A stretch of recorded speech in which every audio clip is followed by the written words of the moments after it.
Assalamualaikum warahmatullahi wabarakatuh. Kali ini sebenarnya mau bahas soal ban, tapi kok lihat itu loh, tadi itu sepeda motor di depan itu pakai suspensinya itu kok sudah soak tapi tetap dibiarkan. Jadi ada kesalahan konsep bagi banyak orang ya. Istilah mentul itu sering dipakai untuk menjelaskan suspensi yang nyaman. Padahal bukan itu inti dari suspensi yang disebut nyaman rata-rata itu. Jadi nyaman itu harusnya nggak cuma terbatas pada kecepatan rendah saja, tapi juga kecepatan tinggi. Yang namanya suspensi itu fungsinya adalah untuk membuat motor lebih nyaman dan juga membuat motor gripnya ke jalan lebih baik. Dan ini nggak bisa dicapai dengan suspensi mentul-mentul. Suspensi mentul-mentul itu juga jadi membuat orang cuek, nggak peduli walau suspensi sudah rusak. Jadi suspensi rusak itu bukan karena hambatannya bocor, suspensinya sudah bocor, sudah keluar olinya gitu, bukan. Tapi ketika suspensi sudah tidak mempunyai hambatan lagi, bagian yang rusak itu pasti yang dari bagian shock breaker, karena yang umurnya paling pendek memang shock breaker.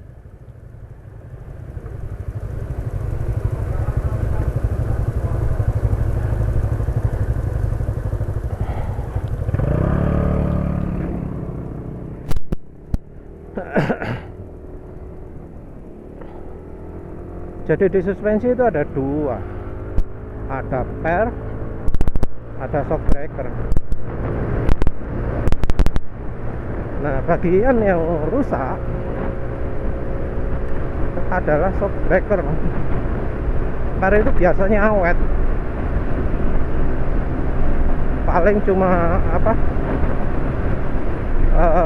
lecet, berkarat, catnya mengelupas, itu tok. Tapi secara fungsi rasanya nggak pernah ada suspensi yang bermasalah dari pernya, selalu dari bagian shock breaker. Fungsi dari shock breaker itu adalah untuk menghambat laju suspensi, untuk menghambat gerakan suspensi, untuk mengerem gerakan dari suspensi. Jadi kalau per itu fungsinya agar bisa kembali ke asal untuk menahan beban, maka shock breaker ini fungsinya adalah menstabilkan.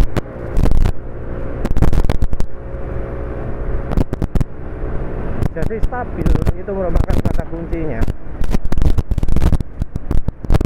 Motor yang suspensinya shock breakernya sudah tahu, sudah rusak, nggak peduli itu sudah bocor atau belum, itu nggak stabil. Motornya mantul-mantul, dipakai jalan pelan mantul-mantul, dipakai jalan kencang juga tetap mantul-mantul. Per itu makin keras, hambatan suspensinya juga butuh makin besar,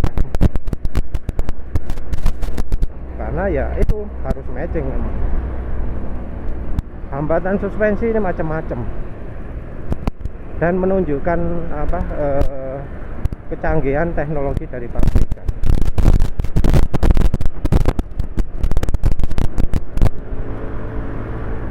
Pabrikan yang teknologinya kuno seperti KYB dan so on, Untuk motor matic mereka tetap menggunakan suspensi single action. Ini loh, depan ini loh. Contoh kalau yang suspensinya nggak pas, mantul-mantul kan, itu jelek tuh. Ini artinya pernya terlalu keras bila dibanding dengan hambatan shock breaker. Nggak peduli ya itu mobil, motor, harganya mahal atau murah.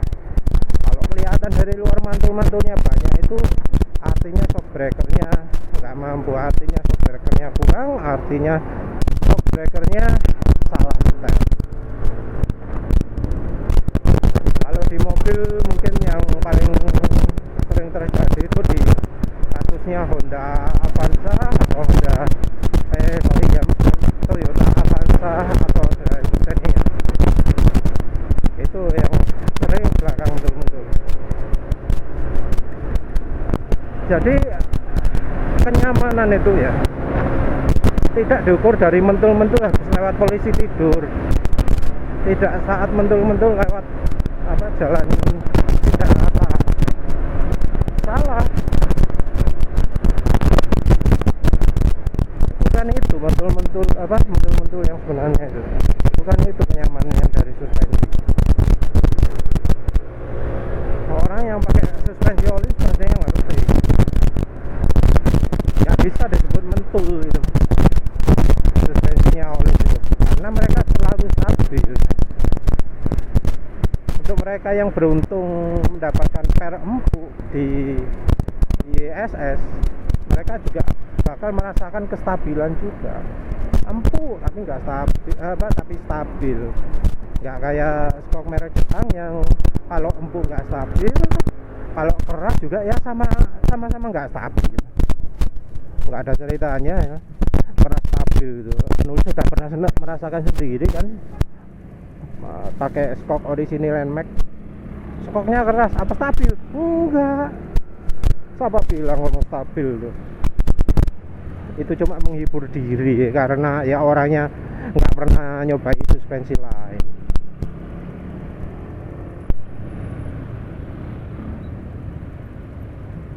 Jadi sayangnya ya orang sering nggak sadar kalau motornya itu suspensinya sudah rusak. Kadang ya banyak kita jumpai di jalan. Kalau kecepatan segini nggak begitu kelihatan, masih harus agak cepat, minim berapa? 25-30 gitulah minim. Itu baru kelihatan, terus lewat jalan yang nggak enak. Jadi suspensi rusak, suspensi salah setel, suspensi bermasalah, suspensi desainnya ngawur, itu bisa dilihat dari luar, nggak harus dikendarai sendiri, karena yang namanya suspensi itu mempengaruhi keseluruhan kendaraan. Apa yang dirasakan pantat itu merupakan cerminan dari goyangannya kendaraan. Jadi kalau misalnya dari luar kelihatan gonjang-ganjing, dari dalam ya begitu. Karena suspensi itu nempelnya ke bodi mesin, bukan ke badan pengendara motor atau driver atau penumpang, bukan. Nempelnya ke bodi ya, bodi, ke kendaraannya, bukan ke orangnya. Jadi kalau ada yang salah dengan suspensi, itu bisa kita lihat pada kendaraannya.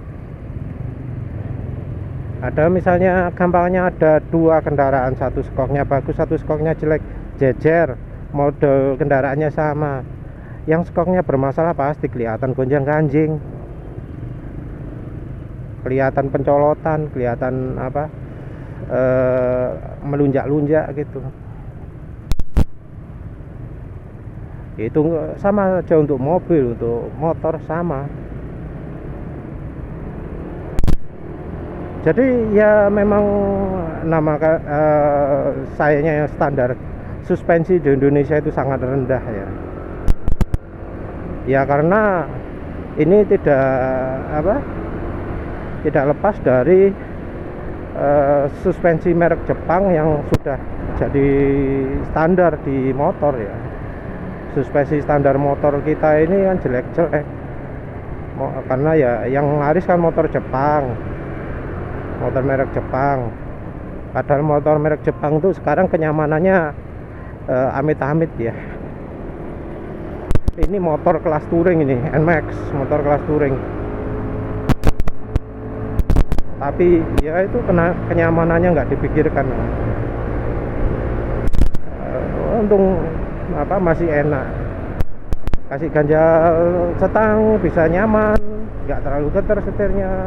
Sudah sering lupa kalau motornya getar. Ganti stok bikin ya jauh lebih nyaman. Terus engine hanger stoppernya, bagian mekanisme engine mountingnya dimatikan, sehingga sudah nggak lagi sakit pinggang dalam kondisi apapun, dalam jalan nggak enak seperti apapun ya. Entahlah mengapa kok orang Jepang itu seneng motor yang handlingnya suspensinya kacau. Padahal gini suspensi empuk, nggak sakit pinggang, mau kencang nyantai, mau nikung-nikung nyantai, stabil. Istilah empuk itu nggak stabil kan asalnya bermula dari pabrikan yang teknologinya ketinggalan zaman. Yang masalah lagi lain adalah suspensi pabrikan itu umurnya seringnya pendek, beberapa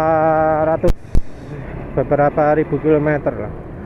Anggap aja 3.000-4.000 kilometer itu sudah mulai aus. Jangankan yang lama, ini loh yang punya NMAX ini sudah terdeteksi lemah sejak umurnya berapa, 200-300 km. Motor baru kan, baru kepake 300 km, belum 1000, itu sudah lemah shock breakernya. Mau nggak mau harus ganti kalau pengen nyaman gitu. Kalau sayang sama motor, kalau nggak pingin motornya belakang kodek-kodek. Kan sering lihat kan NMAX filter udaranya itu kayak gandul-gandul, itu kan salahnya skok itu. Sering dipakai skok standar, skoknya aus, soak, ngeslong, tapi nggak diganti. Dari tadi nggak bisa ngasih contoh ya, jalannya mulus terus. Pas jalan nggak enak, gemput. Ya ini mungkin karena skoknya sudah enak, jalan sepi, masih nggak stabil ya, diterjang aja. Coba kalau pakai yang buatan Jepang, keras, nggak stabil, di jalan beton tadi itu nggak bakal enak, nggak, pasti ya motor itu kocar-kacir kemana-mana. Jadi kalau motor suspensinya rusak itu, ciri yang pertama itu ngayunnya ayunannya itu sulit berhenti. Yang pertama. Yang kedua, kalau lewat jalan nggak rata itu bunyi dedak gitu. Ada jedak-jeduknya kadang. Jadi ada beberapa waktu gitu jeduk, beberapa waktu itu jeduk. Terus apalagi ya, nggak stabil kalau di tikungan, ngeri lah di tikungan. Ini nggak peduli skoknya keras, nggak peduli skoknya empuk loh ya. Kalau shock breakernya sudah hilang hambatannya, itu motor nggak akan stabil. Masih skoknya dibuat sangat keras, kecuali mungkin kalau dibuat kayak batu ya. Kan ada modi alat aftermarket namanya dumper itu, entah kenapa kok disebut dumper. Ada yang nyebut damper, ada yang nyebut spring buffer, ada yang nyebut ganjal per, kalau dulu sebenarnya ganjal per aja. Ya yang banyak-banyak nyebut damper, DAMPER, atau dumper, DUMPER. Itu disebut membuat kendaraan makin nyaman. Aneh sebenarnya itu bisa bikin nyaman, karena apa? Ya fungsinya ganjel itu membuat air makin keras. Karena per makin keras, suspensi nggak gampang mentok lagi. Tapi karena per makin keras, ya kendaraan harusnya makin nggak nyaman.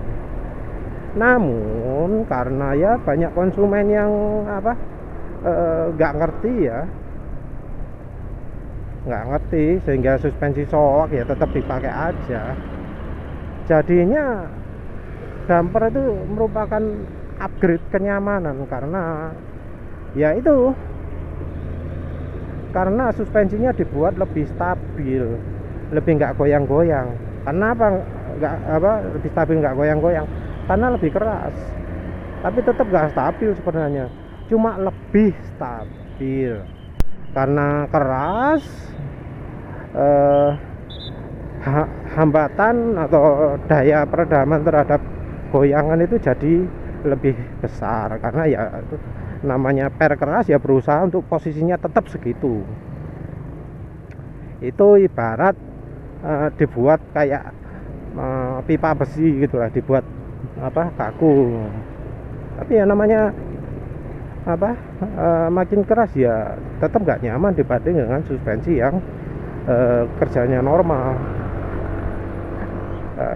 Normal maksud penulis bukan kayak bawaan motor loh ya, bukan suspensi single action bawaan motor loh ya, tapi suspensi double action ya, macam-macam RPS, SDPS, Öhlins ya, mungkin Ride It, penulis nggak pernah coba Ride It, jadi ya nggak tahu lah. YSS yakin double action karena penulis sudah bongkar sendiri YSS itu bener double action. Ada beberapa suspensi motor yang terkenal nyaman yang double action juga, seperti misalnya Suzuki Spin. Suzuki Spin itu double action, tapi uniknya dicapai bukan dengan hambatan ya, tapi dengan gas nitrogen. Jadi bisa dilihat di videonya penulis soal suspensi Spin, Suzuki Spin itu bisa memanjang sendiri ketika ditekan. Jadi walau nggak ada tabung tambahan tapi bisa molor sendiri, itu suspensi bagus itu yang bikin nyaman. Jadi walau hambatan shocknya sudah soak, Suzuki Spin itu masih tetap lumayan stabil lah daripada suspensi motor Jepang lainnya, apalagi kayak Honda.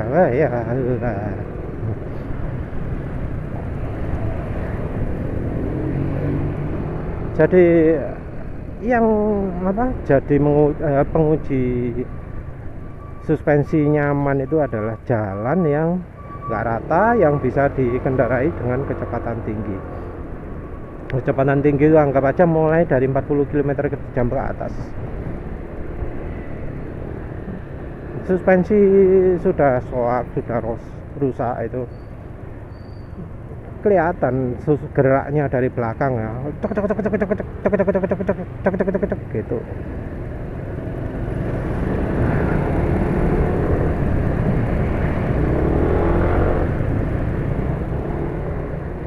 Jadi gerak suspensi di jalan nggak rata itu sangat cepat, dan ya namanya gerakan cepat kan pasti kalau gelombang satu digabung dengan gelombang lain pasti ada yang amplitudenya tinggi ya. Jadi terkadang kalau jalan nggak rata itu terkadang ada bunyi jedak gitu, kadang-kadang bunyi gitu ya, karena mati ya. Kalau kita lihat videonya di bengkel skok itu ngeri juga ya, ada merek-merek terkenal skok masih baru tapi hambatan skoknya itu nggak ada, ya repot lah. Entah itu barang rekondisi atau gimana, tapi itu ada barang baru tapi hambatan skoknya hampir hilang. Aftermarket ya, merek aftermarket kayak RCB, kayak merek KTC ya.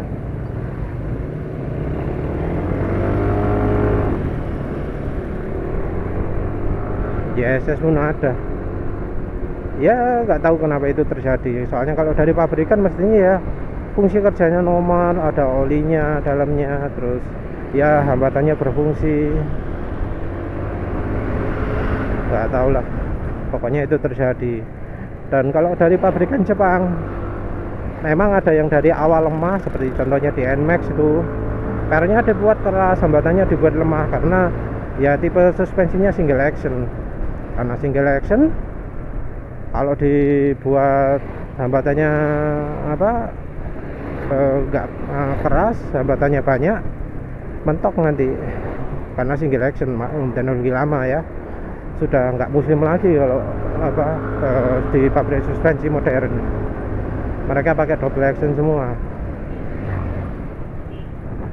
Jadi kalau dari pabrikan Jepang itu mungkin terjadi skok baru, sudah lemah hambatannya.